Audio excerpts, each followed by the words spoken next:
Hello guys, welcome back to the channel. आज आपका स्वागत है एक नए वीडियो में, जो कि है कि फिक्स एसेट को कैसे बुक करते हैं टैली में और उस पर डेप्रिसिएशन कैसे चार्ज करते हैं। पढ़ते हैं और सीखते हैं कि फिक्स एसेट को कैसे बुक करते हैं टैली में। वही मैं हेलियोस क्राफ्ट कंपनी, जो मैं इतने दिनों से आपको एक ही कंपनी में करके दिखा रहा हूँ सारी चीज़ें टैली में, तो मैं उसी में ही कंटिन्यू करूँगा आगे। तो फिक्स एसेट को बुक करने के लिए हम कुछ लेजर ओपन कर लेते हैं, जो कि इम्पॉर्टेंट है फिक्स एसेट को की एंट्रियाँ करने के लिए। पहले मैं एक लेजर खोल लेता हूँ।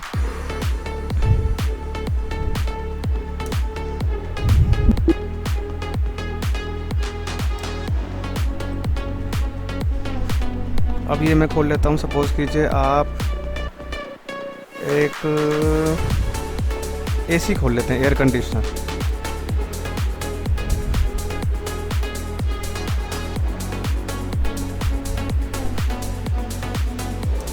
अब इसको हम लोग बुक कर देंगे फिक्स एसेट्स में।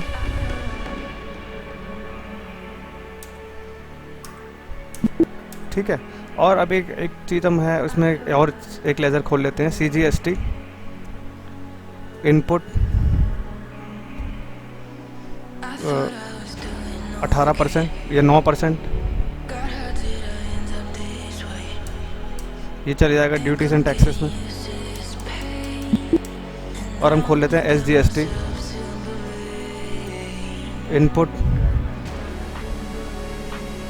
9%, ये भी ड्यूटीज एंड टैक्सेस में चले जाएगा। और हमें किससे ख़रीदा है, तो हम सपोज करते हैं AB इलेक्ट्रॉनिक्स, ये हमारा चले जाएगा सन्ड्री क्रेडिटर्स में।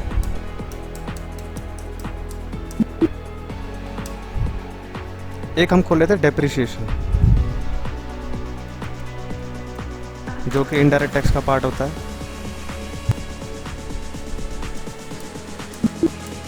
अब हम स्टार्ट करते हैं अपनी एंट्रीज करना। सपोज कीजिए मैंने एक AC खरीदा है, तो जर्नल एंट्री हम पास करेंगे, fix assets account debit to tax account to party जिसको हमें पेमेंट करनी है। तो मैं यहाँ पे एक एंट्री खोल लेता हूँ, जर्नल एंट्री में हम बुक करेंगे। अब इसमें दो तरीके होते हैं। अगर आपने एसेट्स अगर अक्टूबर से पहले खरीदे तो फुल डेप्रिसिएशन चार्ज होगा, और अक्टूबर के बाद खरीदी है किसी फाइनेंशियल ईयर के, यानी कि अप्रैल से अक्टूबर के बीच में ख़रीदा है, तो आपको full rate of depreciation charge होगा। सपोज कीजिए मेरा 15% है इसकी केस में, तो मेरा 15% चले जाएगा। और अक्टूबर के बाद अगर ख़रीदा है तो वो हाफ रेट हो जाता है, एज़ पर इनकम टैक्स है। तो ऐसे ही मैं एंट्री करूँगा। सपोज कीजिए मैंने 1 अप्रैल में ख़रीदा है, तो मैं यहाँ से एंट्री कर देता हूँ 1/4/2022 कर देता हूँ। तो यहाँ पे मैं करता हूँ air conditioner account debit. Suppose कीजिए मैंने 35,000 का खरीदा है, और यहाँ पे CGST इनपुट 9%, इस पर सपोज कीजिए 9% लग जाएगा आपका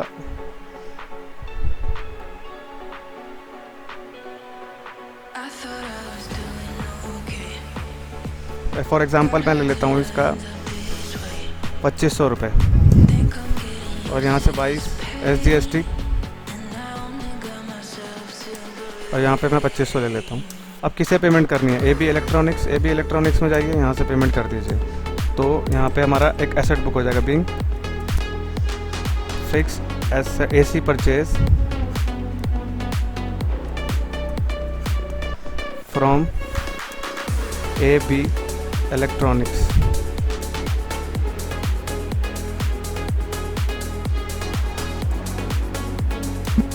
यहाँ से एंट्री हो गई। ठीक है। अब हम क्या करते हैं, एक डेप्रिसिएशन की एंट्री भी यहाँ पे पहले हम देख लेते हैं कि एसेट्स प्रॉपर बुक हुआ है कि नहीं। यहाँ पे हम जाते हैं बैलेंस शीट में, फिक्स एसेट, ये देखिए यहाँ पे एसेट तो बुक हो गई है हमारी। ठीक है। अगर हम ड्यूटीज एंड टैक्सेस में भी देख लेते हैं एक बार,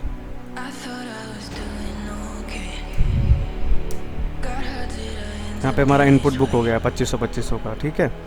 और एक चीज़ और है, यहाँ पे हम देख लेते हैं सन्ड्री क्रेडिटर्स में भी हम देख लेते हैं कि AB इलेक्ट्रॉनिक्स के नाम से हमारा बुक हो गया।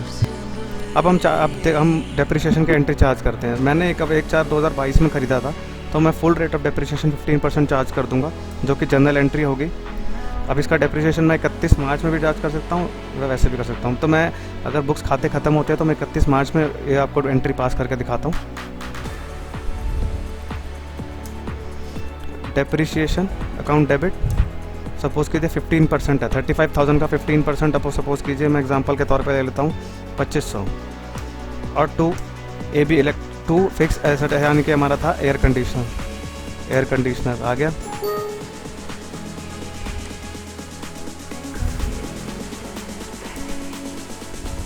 अब यहाँ पे कर दीजिए बिंग डेप्रिशिएशन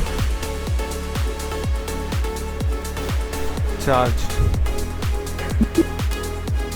अब हम यहाँ पे जाके चेक कर लेते हैं कि हमारी डेप्रिशिएशन की एंट्री हुई है कि नहीं। डेप्रिशिएशन यहाँ पे हमारी 31 मार्च में बुक हो गया है। फिक्स एसेट में जाके एक बार चेक कर लेते हैं कि यहाँ पे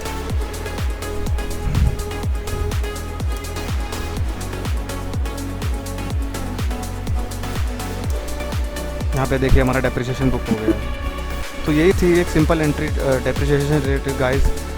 thank you very much guys. एक इम्पॉर्टेंट इन्फॉर्मेशन आपसे शेयर करना चाहता हूँ। अगर आप किसी भी एसेट्स पे डेप्रिशिएशन अगर आपने क्लेम कर लिया है तो आप जीएसटी में इनपुट टैक्स क्रेडिट नहीं ले पाएंगे, और अगर आपने इनपुट टैक्स क्रेडिट ले लिया है तो आप डेप्रिशिएशन क्लेम नहीं कर पाएंगे। इनपुट टैक्स क्रेडिट का क्या रहेगा कि अगर आपको इनपुट टैक्स लेना है तो आपको हर एक क्वार्टर में 5% करके लेना होगा, जो कि 5 साल तक कंटिन्यू रहेगा, क्योंकि एक एसेट की हम लोग लाइफ 5 ईयर से लेते हैं। Thank you very much guys. ऐसे टैली से रिलेटेड वीडियोज़ के लिए मेरे चैनल को लाइक, सब्सक्राइब और शेयर करिए, जिससे कि मैं आपके लिए और वीडियोज़ लाता रहूँ।